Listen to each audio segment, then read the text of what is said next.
Delicious tilde Nail couldn't audiobook. resist saying it over the course of his recovery.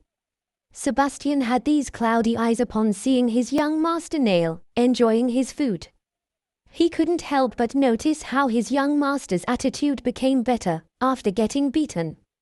Nail Buildet used to be a jolly cheerful kid. But when his mother died due to a terrorist attack in a noble summit, Nail's attitude towards everything became sour.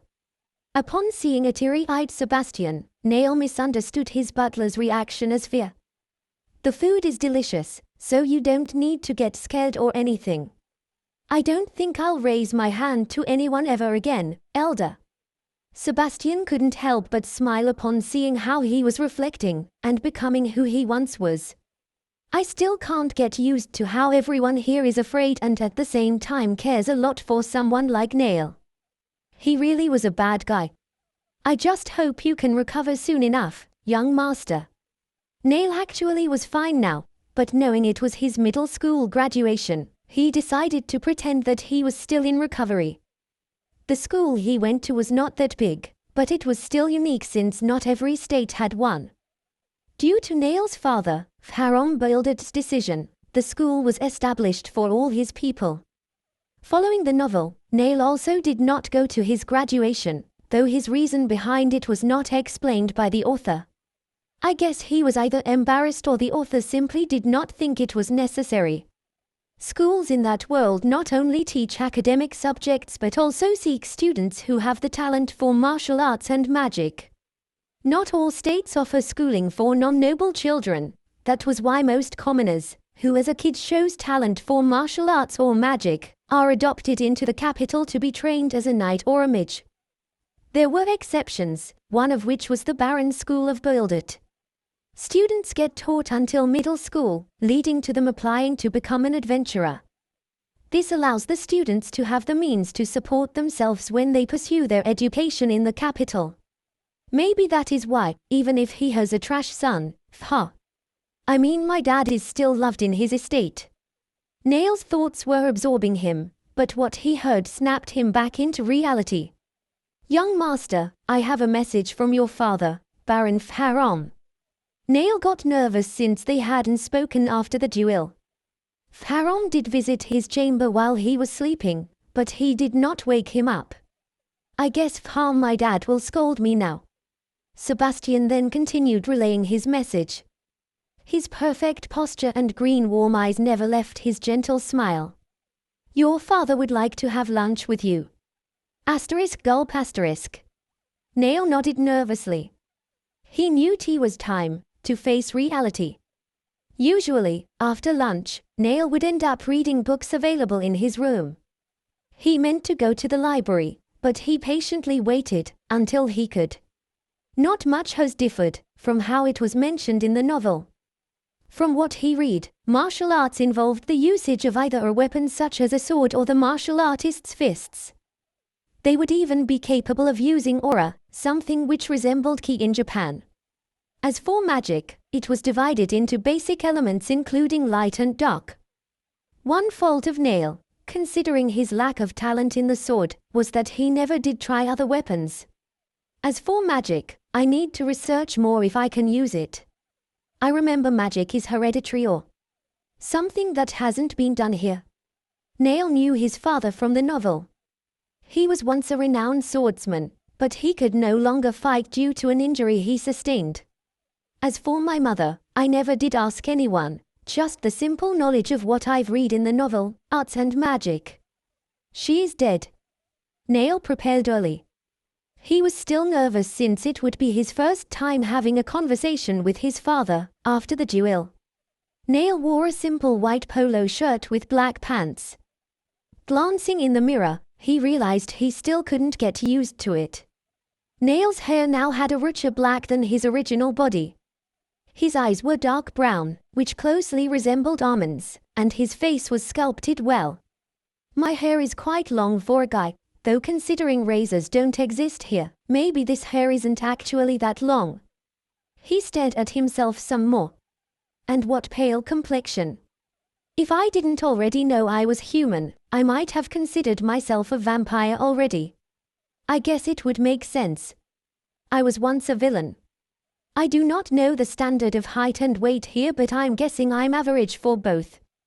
His build was definitely not frail, but it did seem average.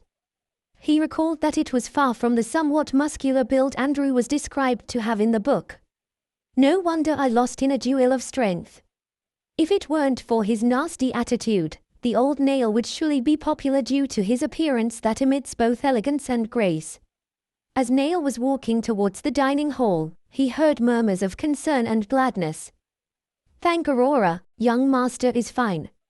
Nail was touched upon hearing them still. They flinched when they caught his gaze. It was clear that even though they were afraid of him, they still wanted him to recover. "I will in return be a good young master, considering I don't need to be bad anymore for the sake of the story." One of their servants stood at the door to the dining room, before opening it for Nail. There he saw his father sitting at the far end of the dining table. It was quite large but simple. Sitting with him was his stepmother and his sister. I guess Nail's face comes from his mother. My dad's fierce brown eyes and black hair matches well with his distinct Asian features. Baron Faron was still fit even with the injury he got. His ability to walk was fine, as he had a cane to support him. He wore a simple white kimono. Their family emblem was perfectly wrapped around his left arm. Sebastian was standing beside Nail's father with the waiters serving the food. Nail couldn't hide his surprise as he had forgotten he had a stepmother and a sister. Right, her name is Lilia. She kinda looks like a Hollywood star with her blonde kempt hair and blue eyes. Lilia's pink pale skin works well with her white dress that wasn't overly decorated. Next to her was Nail's half-sister, Lily, who was only 7 years old. She resembled her mom with her blonde hair, but she had noticeably brown eyes from Baron Faron's side. She wore a blue light dress complementing her pinkish skin. The buildered household tended to focus their money on their estate. That was why their clothes and even their house was just simple. I don't blame them if they didn't go and see me when I was bedridden, considering I've even hit girls when I was mad. I'm pretty sure I was a real pain in the butt. Little did Nail know, both his mother and his sister went to see how he was doing, or when he was unconscious on multiple occasions. They all watched Nail as he slowly approached the table and was caught by surprise with what he did after that. Nail was really nervous and had been contemplating what kind of apology he should do. Not only did the old Nail humiliate himself, but he did also shame their family. Nail paused dramatically before the table. Recalling all the medieval movies he had watched back on Earth. "I know it was not really me who has done all this, but because as of now I am he, I might as well take responsibility." He then quickly bowed and kneeled in front of them and said, 687474706D6177326361774747061747062D6D65742D6D65. "Father, mother, I bring not just shame to myself, but also to our family. I beg for your forgiveness." The long silence filled the room. The awkward performance had a jaw-dropping impact. Nail heard a number of gasps, but he couldn't tell who was who. Nail did hear his stepmother, Lilia, mumble with her teary voice cracking, "Mother." Lilia was then hugged by her daughter, Lily, who immediately stood up to comfort her. I guess we really were on bad terms. Nail did not know how his father, Baron Faron, got to where he was without his cane, but he felt his father's trembling hands on his shoulder. His father's also teary voice was cracking. "It is also my fault for failing to raise you well. Forgive me, my son. I do not know how I can face Alicia after all of this." Looking closely, Nail saw the dark circles under his father's eyes. He could not bring himself to look upon his father's eyes any longer. "I've taken this responsibility too lightly. I didn't know how deeply troubled they were because of me. Admittedly, I feel guilty for taking their son's place away, but I also do not have the courage to tell them the truth. There is nothing to forgive, father. My sin is mine alone. Nail could only muster enough courage to say those words, as breaking down with all the guilt he was feeling was not an option. You are forgiven, but you must never forget your sins. Nail nodded and supported him as he was staggering without his cane. Fortunately, Sebastian was also there to help. It was really awkward at first considering what happened. But as a human being, we can only move on and scream later when we remember all those embarrassing things we have done. Hoo. Nail, is your body okay now? Lilia had such a gentle voice that you could easily know she was concerned about her son. I've fully recovered, Mom, Nail replied and saw her smile when he said the word, Mom. The lunch was really delicious, but it was a little embarrassing for Nail. Every time he smiled upon eating the food, he'd hear some of them gasping, even his own family. After lunch, Nail's plan was to train to see if he was actually able to release some aura. Proof that he was a martial artist. As per the book that he read in his room, aura will manifest itself upon holding one's weapon. I do not know if Nail could do it considering he lacks talent in swords, but maybe I can. As bad luck would have it, he did not have any talent with the sword, just like the real Nail. Nail's nimbleness that was described in the book was mainly negated by his lack of stamina. At least Andrew got his aura because of my speed. Truth be told, Andrew's aura manifested because of his promise to protect the main heroine. What triggered it was his will to follow Nail's movement. He tried other arts such as the spear and the bow. It turns out he could not wield something so heavy and he did not have the accuracy to hit anybody. I not only have his body, but also his lack of talent in this regard.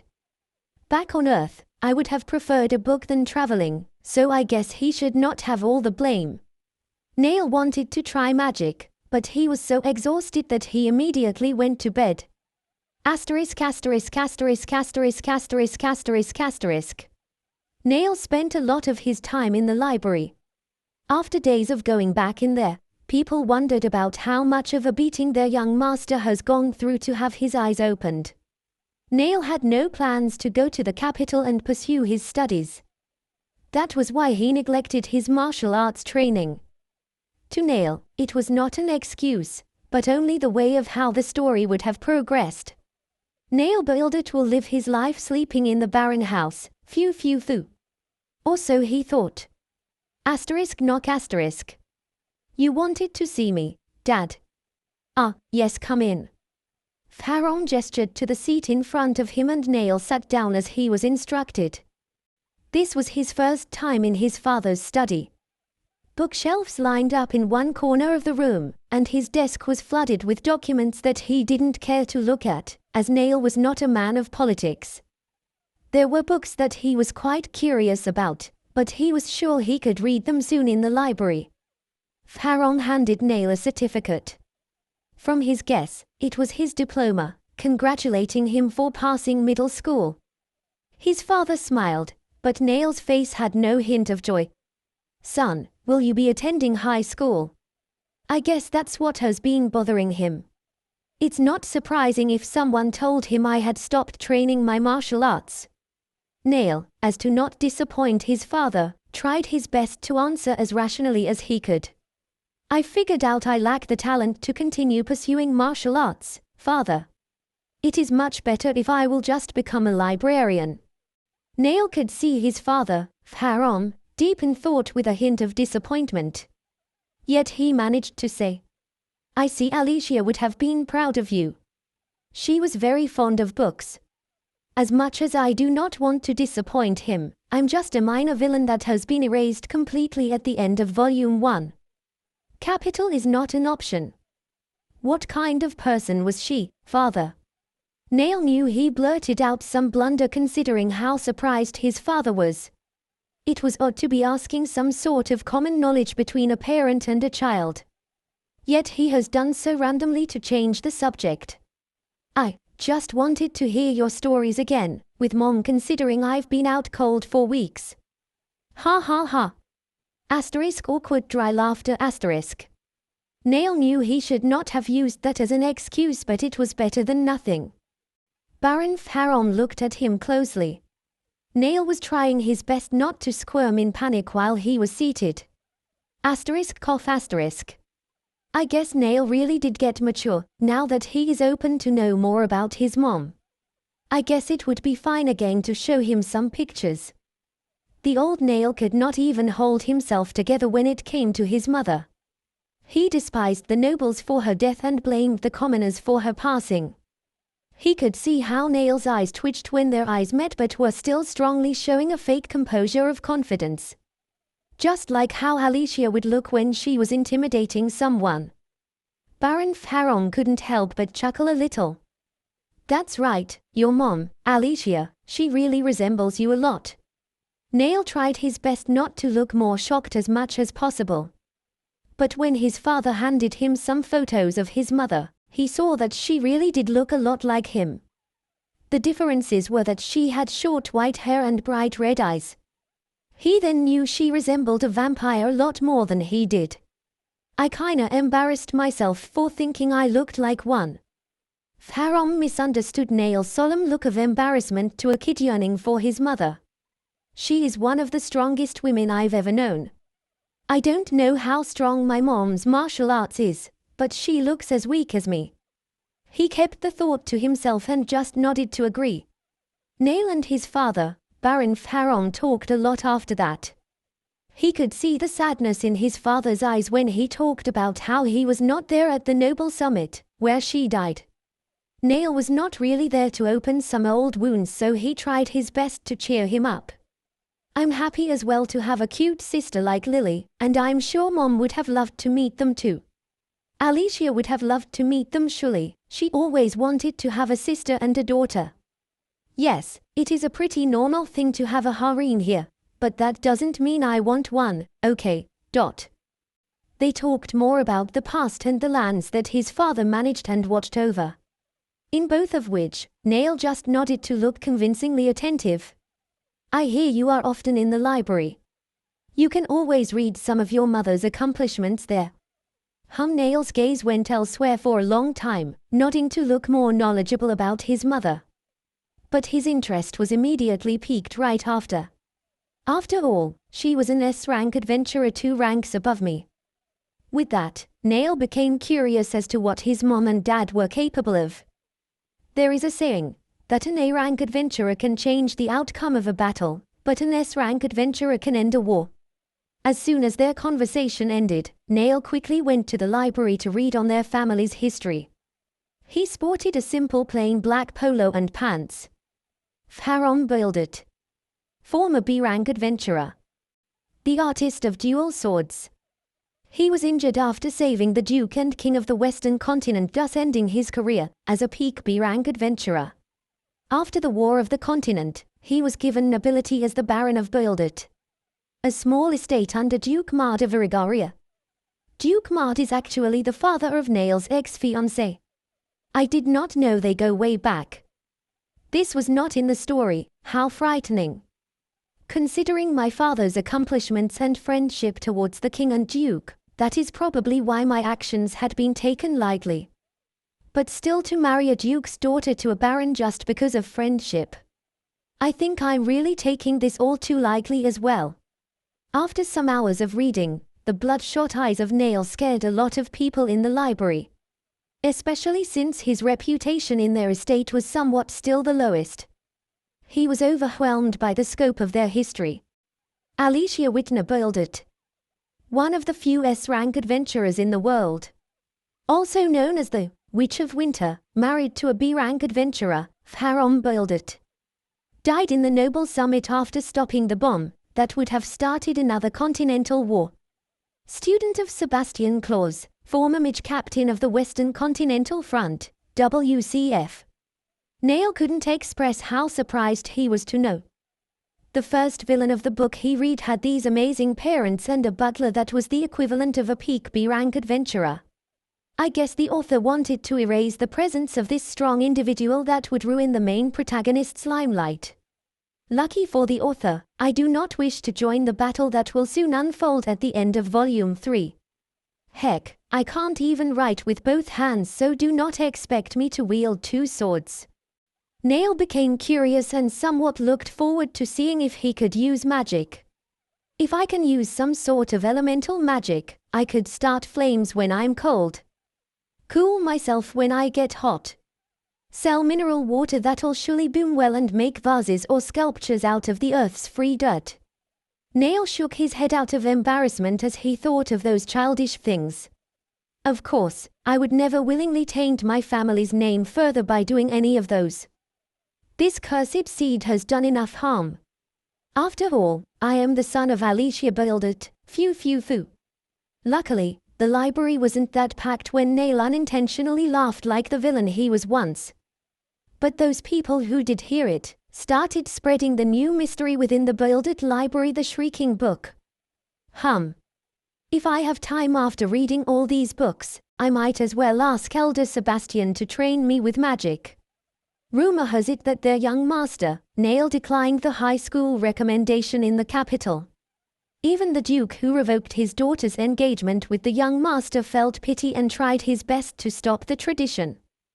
But even someone as high as a king could never stop something that was agreed upon by their ancestors without sound judgment or rightful reason. Therefore, as early as that moment in which Nail declined, Baron Faron Buildit had prepared for them to leave their nobility, only in which the young master was ignorant of the tradition.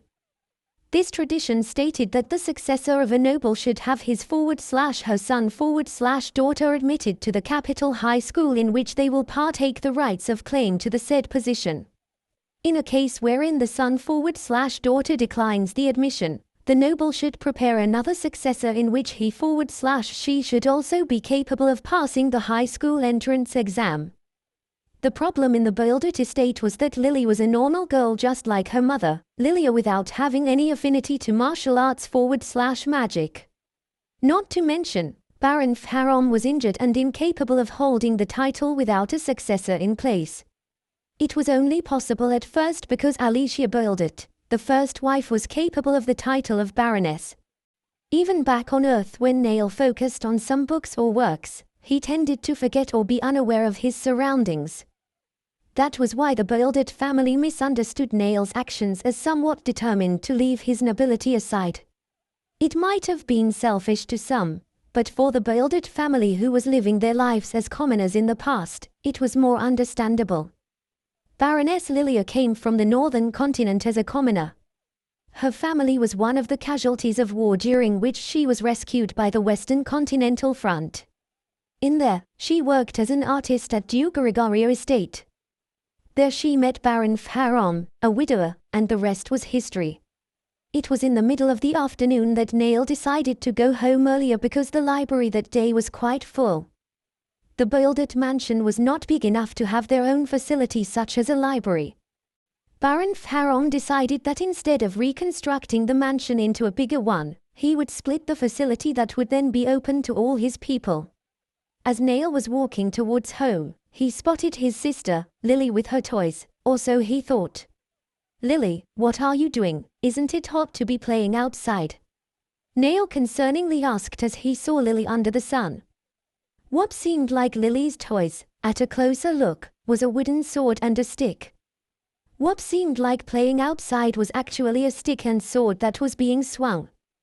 During the course of the weeks, the relationship of Nail towards his family and people improved, that only small misunderstandings occurred towards him. Especially with his cute sister, Lily, finally having a brother that would play with her. Upon hearing Nail's voice, Lily hugged her brother, then went back to grab her stick. "I need to learn the arts and magic, brother." Lily was puffing her chest while swinging her stick and yelling loudly, "Fire, fire, fire." Nail smiled at her cute little sister trying her best to learn, but he couldn't seem to understand her eagerness to do so, nor why she said need. He felt fear all of a sudden. He quickly dissipated the idea as he jokingly thought, "Tingling spider senses aren't a thing on Earth, more so in this world. It is a good thing to learn, dear sister, especially if you like it." But after Nail had said those words, he saw Lily tearing up. *sniff*. "I do not like arts nor magic. They are quite scary, but I need to learn in order to make this our permanent home." Nail was dumbfounded upon hearing Lily's tearful determination. He realized the anxiety he felt was a bigger thing than he thought. What do you mean? Asterisk asterisk asterisk asterisk asterisk asterisk asterisk. Asterisk sigh asterisk. After learning about their situation from her sister Lily, Nail went back to the library and studied more about that world's law. What the fudge have I been doing until now? Nail could only sigh as he was contemplating his actions till recently. Furthermore, he realized why the family of Nail Builder ceased to exist in the book. In the novel, during the aftermath of his beating, Nail did not attend the high school in the capital. That is why even in Volume 2's Noble Summit, my father did not attend it since he was no longer noble. Being a commoner itself was not a problem, but one issue appeared starting from Volume 3 of the book. War will engulf the continent, and there will be a big chance that the commoners will be part of the fatality of the war. Volume 3's war wasn't really a large-scale battle like the War of the Continent. However, it was a war involving a terrorist group that spread havoc throughout the continent by means of bombs. It was briefly explained in the book since the protagonist Andrew was still a student in the capital, but the economy during Volume 3 plummeted due to the trading of goods becoming dangerous. Some nobles will prioritize themselves, so many commoners starved and were sold as slaves. Not to mention the bombs that exploded in some populated areas, resulting in the devastating loss of goods and human beings. Nail could only clench his fist as he imagined the consequences it would bring not only to himself but to his family in that world. I took it too lightly, thinking we would be in the capital by that time, the safe haven of all places. He recalled how safe the capital was. The protagonist, Andrew, always prevented any terror from approaching the kingdom. Most families of the nobles that weren't capable of fighting went to the capital for protection. Now that I think about it, I'm not even sure if we have a residence there. The House of Builder was not poor as they managed their lands well, but they also weren't rich enough to have the luxury of other nobles. After hours of reading and contemplating, Nail decided to meet his father. Asterisk asterisk asterisk asterisk asterisk asterisk asterisk. Asterisk knock asterisk. Come in. Baron Farom said while taking a break from all the documents he was receiving regarding their lands. Nail quickly opened the door and bowed down upon seeing his father. This is the first, thought Baron Farom upon seeing his fidgeting son, Nail, who looked troubled. Father, I've been thinking. I do not really have the talents for martial arts, so I don't think the recommendation that I was given is really valid, hence I've declined as I told you the other day. It was true. Even Baron Farom believed his son's martial arts were mediocre at best. Even so, we're nobles. He could still pursue his studies in the capital to succeed me. Or at least that was the plan. Farom recalled the conversation he had with Nail. To him, it wasn't a bad idea to be a commoner again. He had saved some money from previously being an adventurer, not to mention he also thought of building a shop near their estate. He thought of how it was a good way to stay where they were and do business with the new baron that would be assigned there. I can sell Lilia's paintings while I use my aura to identify weapons. Only Lily was sad to leave this place, even going as far as to train. She is really cute. Farom was so preoccupied with his thoughts that he got surprised by the following words his son had to say. Therefore, father, with your permission, I would like to take the entrance exam of magic in the capital. Farom saw his son smiling with confidence, and that the fidgeting boy he saw earlier now looked more like a proper midge. Harvey, you awakened. Farom couldn't hide the shock in his voice when he asked his son. Not quite, but I was feeling the tingling sensation of magic in the air, father. Nail recalled the information he got on how mags first feel the essence of magic. The book, Arts and Magic, introduced how the people in that world determined if they were mags or martial artists. A martial artist's awakening happens when one has attained the ability to feel one's life force, leading them to materialize it into their weapons. This force is known as their aura. On the other hand, mags will feel a tingling sensation as early as the age of 4, this being called mana. There are special cases, such as martial artists that use their aura to tame animals or monsters called tamers, or mags who use transmutation magic, being called alchemists, and some others. But basically, martial artists can awaken by training and understanding the energy of living things. They get the aura from their surroundings, strengthening it and making that aura their own. That was the reason why a martial artist needs to train their body and mind, so it may be a suitable vessel that holds the aura, that in return will make them stronger. Mags, on the other hand, use mana that comes from the spirit. All beings have the spirit to form their mana core, but not everyone can unlock the sensation to feel it. That was why mags are rarer than arts. Mags would also borrow the flow of mana from the spirit of the universe to replenish their mana. To think you are just on the verge of awakening even if you are past that age. I'm a late bloomer, I guess, or it might have been the bruises I took that made me feel the sensation. Ha, ha, ha. Ha, ha, ha. Both of their laughter was dry and awkward. Neil and his dad talked more about other stuff, such as the misunderstanding of Neil wanting to revoke their nobility. Neil did sweat a little as he nodded, jokingly that it wasn't his intention at all. After some time, he decided to head to his room and initiate his plan. I need to do it now. Neil was waiting for someone to knock on his door. If that person catches on, then it would be the start of Neil's road to becoming a mage. When he heard from Baron Farong how Neil was on the verge of awakening his magic, he excitedly ran towards Neil's room where the young master told his father he'd head to. Knock. Young master. Sebastian really couldn't contain himself as he knocked and waited for Neil to respond. He was so emotional, he couldn't stop shaking. He, all that time, felt guilty when his student, Alicia Beildert, the deceased wife of Baron Farong, mother of Neil, died protecting the nobles in that summit. It was supposed to be Sebastian who had died in that summit, but Alicia, before he could even cast that magic himself, cast the spell before him. At that time, she was saying something that he didn't hear. He would often remember how Alicia in her last moment still smiled cheekily as she exhausted all her mana before she laid breathless. A part of him knew he could not have performed that sort of spell, and perhaps Alicia knew it too. He thought that was why she cast it herself. He was often troubled with what Alicia's last words were, since he couldn't understand at that time.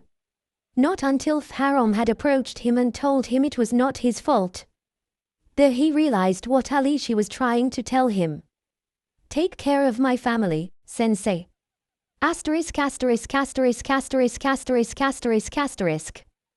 Come in, elder. Sebastian was partly surprised to hear that Neil was expecting him. As he opened the door, he was greeted by a smile, reminiscent of his old student, Alicia, when she was up to her cheeky mischief. After closing the door, Sebastian was once again shocked upon seeing that the mana revolving around Neil was still the same. He breathed in, to calm his nerves, and spoke as calmly as possible. His voice had traces of doubts and hints of disappointment. Young master. Upon seeing Sebastian's reaction, Neil became somewhat hesitant to continue what he had to say. After all, he is my mother's teacher. Elder Sebastian. You heard from my father. Yes. Somehow, Sebastian was brought back to reality. After taking a deep breath, Neil decided to tell him the truth. Actually, I lied to my father when I said I could sense the flow of mana in the air. Silence filled the room after Neil's confession. He actually did say a lie to his father. But it was actually a white lie, simply because Neil knew how to awaken one's magic. Around Volume 2 of the book, Arts and Magic, during the travel of the protagonist, Andrew, to the capital, he, together with his main heroine, Viola Umahiel, and his best friend, the half-elf string user Rizal Kekoy, infiltrated a bandit hideout. Different kinds of races were introduced in that book, such as the demi-humans, beast, elves, dwarfs, dragon race, monster race, and even evil ones such as demons. Rizor was a half-human, half-elf that excelled in agility while specializing in his string aura. Andrew's group fought a black mage that was actually part of the terrorist organization that was planning on bombing the capital. They managed to defeat the bandits and kill the black mage, but at the expense of Andrew being inflicted with dark magic. Viola, as a mage, wanted to heal Andrew, but because her elemental magic is light, she was afraid since light and dark contradict each other. Luckily for them, the kingdom was actually monitoring the situation and managed to save Andrew on the brink of death. One of the few S-rank adventurers, also known as Lightning Ale, the anti-witch, Sarah W. Starr, was there. She made a gamble and determined that Andrew was actually capable of using light magic, but because he could not unlock it, he was not able to. So they wagered and tried to input some light magic in him, triggering his mana core and vaporizing the darkness within his body. After that, Andrew became the first human martial artist who could coat his aura with light magic, making him a true holy knight. Of course, there were special cases like the mighty dragon race that could use both mana and aura. What Nail learned in that chapter was how it was actually possible to manually awaken someone, but to do so, one has to have the lineage of a mage. That was why he was sure that with the help of Sebastian, he could awaken his potential. Going back, Sebastian could only answer with sadness in his voice. No. After that, neither Sebastian nor Nail was talking anymore. He felt suffocated since the elder didn't speak, but was just standing in a daze. He felt the atmosphere grow heavy. Why do I feel like I'm going to die here? Nail thought, while still smiling. His face became so stiff after the long silence that he could no longer change it. On the other hand, Sebastian remembered a similar scenario. Every time his student, Alicia, would do something incredibly crazy yet magnificent, she would smile like Nail in a very cheeky way. This lifted the heavy atmosphere since Sebastian laughed like an old man, and considering his last name is Claus, it finally made sense at that moment. Ho ho ho! Hearing Sebastian's laughter made Nail feel weird. He thought about Santa's possible first murder. But he managed to say what he needed. Elder, help me awaken. Asterisk asterisk asterisk asterisk asterisk asterisk asterisk. Somehow, Nail managed to persuade Sebastian to lend him a hand. Since it was already late, they decided to do it the next day. Sebastian was still skeptical of the conversation they had. Considering magic was studied thoroughly by every kingdom, he knew awakening one's magic was a rare natural manifestation at the tender age of 4. Asterisk knock asterisk. Master Harom. Baron Harom let out an awkward smile when he saw Elder Sebastian enter his room. As always, Elder, please just call me by my name. Ho ho ho! Sebastian had just laughed it off while he sat facing Harom. The relationship between Sebastian and Harom could be considered as an uncle looking out for his nephew, considering Sebastian treated Alicia as his own daughter.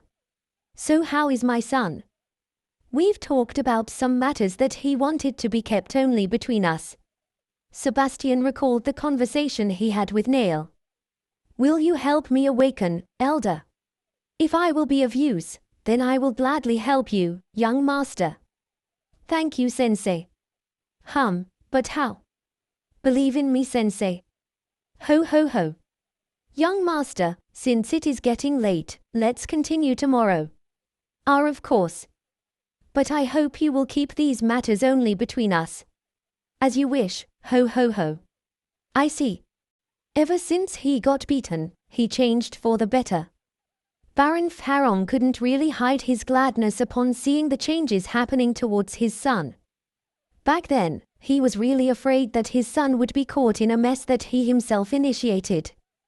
That was why when he heard about what happened, Baron Harom felt immensely heartbroken and depressed. Luckily, the event was a blessing in disguise. Do not worry, Harom, I will guide him as a mage. Upon hearing his name without honorifics, Baron Harom felt glad and thankful that he had Elder Sebastian to guide his son. He then stood up and bowed down. Thank you, uncle. So young master, how do we do this? Sebastian and Nail around noon went to the northern grassy plains that were under the protection of the builder's estate. It was Nail's idea since precautions were still needed as they would be dealing with the flow of mana.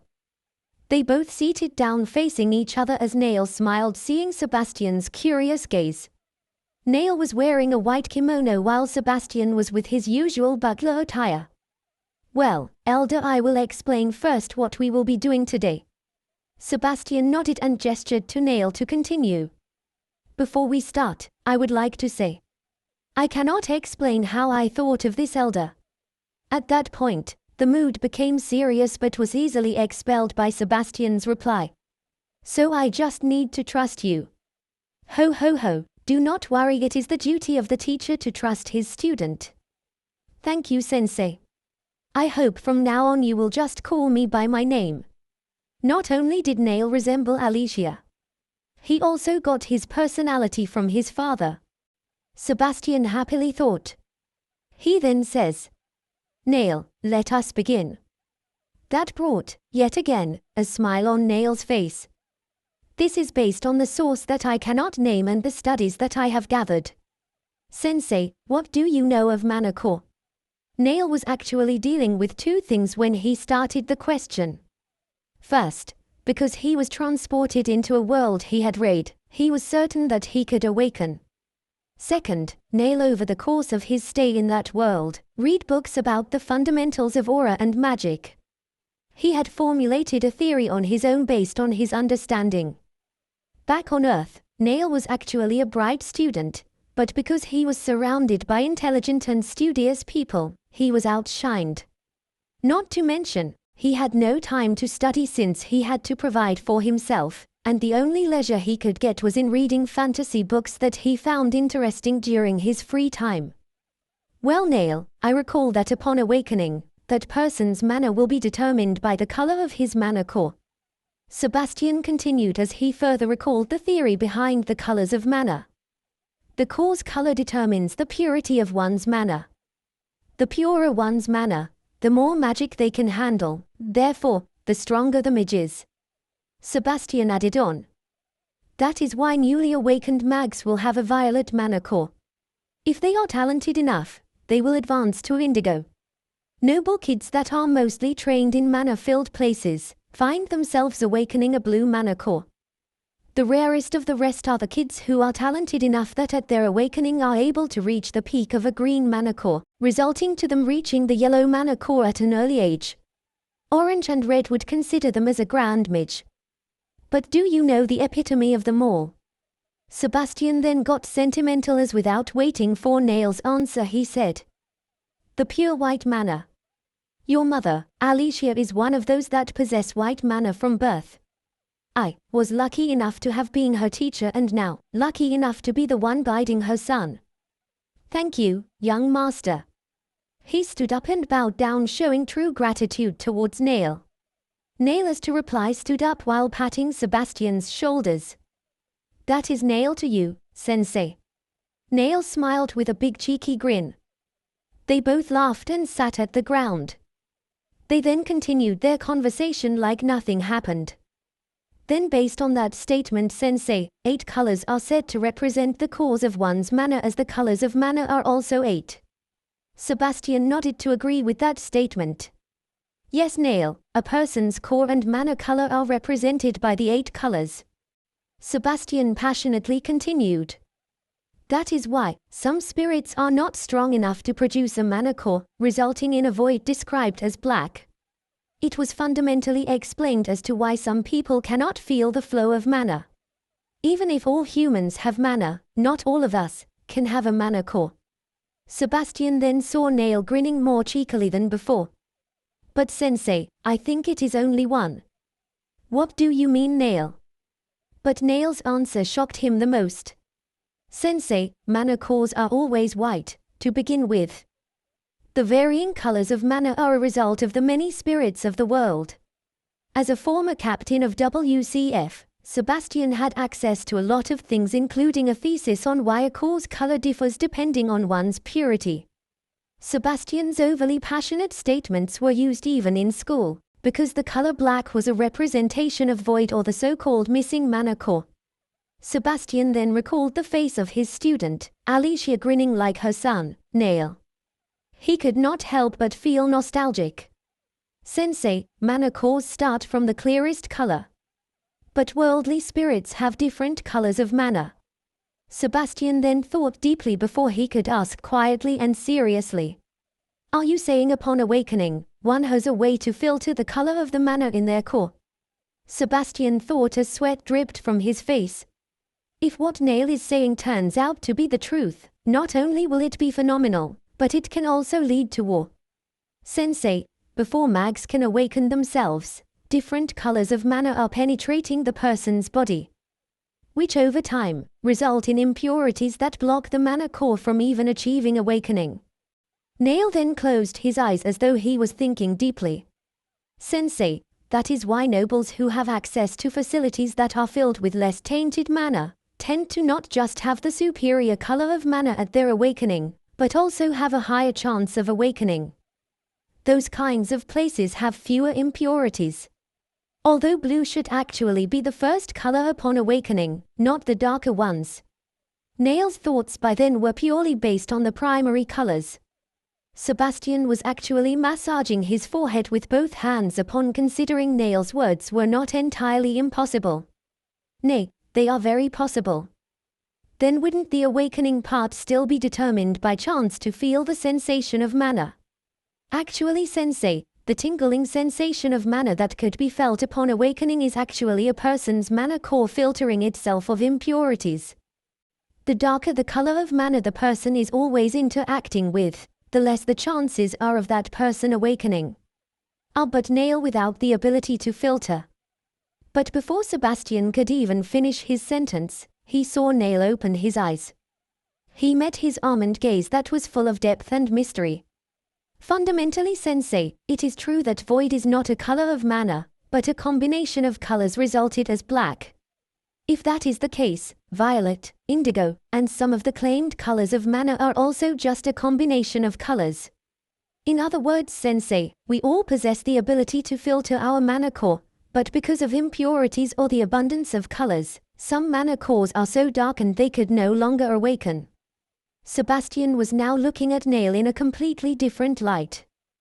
Primary colors were not a thing in that world. The new Nail that humbly believed he was not that smart, but actually was quite bright on earth, thought of these when he first read the book that at that point had almost decayed in his room upon his arrival. Because of the abundance of colors and the ignorance of primary colors, mags are rarer than martial artists, but I'm sure it is the author's fault. Sebastian was at a loss for words as he began to understand the concept Nail had given him. I cannot even imagine how smart and deeply Nail thinks. Sebastian could not stop thinking about the organization that was well known within the continent. The leading professors of magic were led by the bright red mage also known as the Wizard of Books, Wisdolwiggins, founder of the Renaissance of Magic. Silence once again filled their surroundings as Sebastian was deep in thought. Sensei. Sebastian, upon hearing his name, glanced at the voice that was calling him. He then came with the realization that the voice who had called him was no more than a 15-year-old boy. Ho ho ho! Sebastian could only laugh for thinking how Nail, the bad seed of Buildit, with a little heart beating, turned out to be the newfound treasure of the family. Sorry for that, Nail, it was just hard to process. But know this, all that you have said are possible. Right. Nail replied slyly as he thought that he had a knack for scamming. Ho ho ho! Upon seeing Nail nodding happily, Sebastian couldn't stop himself from laughing again out of embarrassment, due to the fact that he got overwhelmed by the kid he always treated as his grandchild. Sebastian let out a fake cough and asked. Moving back to the topic, how can we awaken you, Nail? With that question, Nail smiled cheekily once again. Well, first, Sensei, try feeling my mana core. As he said that, Nail closed his eyes again, bowing his head slightly to look more serious. Nail, even if a mage doesn't sense the mana core, mags can feel the person's mana just by feeling the flow of mana in that person's surroundings. A person that has his /her mana voided has surrounding mana scattered like a rocky river, whereas mags and their surrounding mana are somewhat like a serene ocean waiting for the storm. Oh, that's why. Nail recalled how Sebastian easily noticed that he was not a mage last night. I'm really glad to have you as a teacher, Sensei. You are very knowledgeable, but please do try sensing my mana core. Ho ho ho. Sebastian's laughter came with a bit of sadness as he said the following. As you said, Nail, I do think your mana core. Sebastian was so surprised that he could not continue his words. He felt Nail's mana core, which seemed black outside, yet he could feel the nostalgic mana inside. This is Alicia's mana. I do not know with others, Sensei, but my advantage lies directly with my heritage. Do you mean to tell me Alicia's mana formed inside your mana core? That is what I was hoping actually. Theoretically, my mana core should have some mana from my mom. At a second glance, Sebastian noticed Nail's mana core outside looked more grayish than black. But when he looked further inside, he was even more surprised as the core was also grayish, but with it was the imbued pure white mana of Alicia. Sensei, I still believe that luck plays a vital role for a person to awaken at an early age. A person might be exposed to the darker color of mana, thus making his core irredeemable. Sebastian nodded. Or by luck, Sensei, that person's parent is a mage, making manual awakening possible. Sebastian finally understood what Nail was trying to say. So Nail, basically, because a child of a mage will never have a pure black core inside, it is possible for them to awaken. Nail then smiled and nodded. Nail, how do we do this? By the studies I have read in the library. Sebastian kept his skepticism to himself as he began looking seriously. He then asked, how did you learn all of this? From the source that I cannot name. Sebastian knew what Nail meant. Starting from now, what they would be doing were things Nail would not explain. So he nodded and said, ho ho ho, let us start. Thank you, Sensei. Nail bowed down once more as they started. Sensei, please examine my mana core again. Nail then breathed deeply as he began concentrating. After that, Sebastian once again activated his magic and began concentrating to visualize Nail's mana core. What should I do, Nail? Sensei, please locate the white mana inside my core. The surroundings then turned silent as to match the concentration of the two. I have located it. Should I reinforce it with my magic? No, the opposite, Sensei. I want you to control the flow of that white mana and spread it outside my core. That should activate my core and revive its filtration, enabling me to awaken. Sebastian flinched at the process that seemed to be logical yet hasn't been heard of in the history of magic. He then began focusing on getting the white mana, as he was spreading it outside Nail's mana core. He felt that the white mana was cleansing the core outside, making it whiter than the grayish appearance it had. Sebastian could hear Nail's groaning as the process continued. But Nail kept saying to continue. What surprised Sebastian the most was that the white mana, instead of thinning out, was actually getting thicker. Nail's body began glowing. Sebastian took a few steps backward and stopped his magic when he saw the leaking white mana from Nail. This is the process of awakening. Sebastian knew that when a person was on the verge of awakening, the flow of mana in their body seeps out and creates harmony with the outside spirit. The area was filled with blindingly white mana that grew brighter by the second, and what followed was the unconscious body of Nail, as the light in the surroundings disappeared into his body. I want to see my brother. Lily Boildet, the younger sister of Nail, pleaded persistently. Sebastian's smile looked older as he wasn't able to sleep comfortably in the passing days. The black circles under his eyes were more prominent than it used to be. Little one, your brother is still resting. On rare occasions, newly awakened mags will be unconscious after feeling the ocean-like flow of mana that their minds and bodies aren't yet familiar with. Some mags will be overwhelmed by it and will be unconscious until such time their bodies will adjust.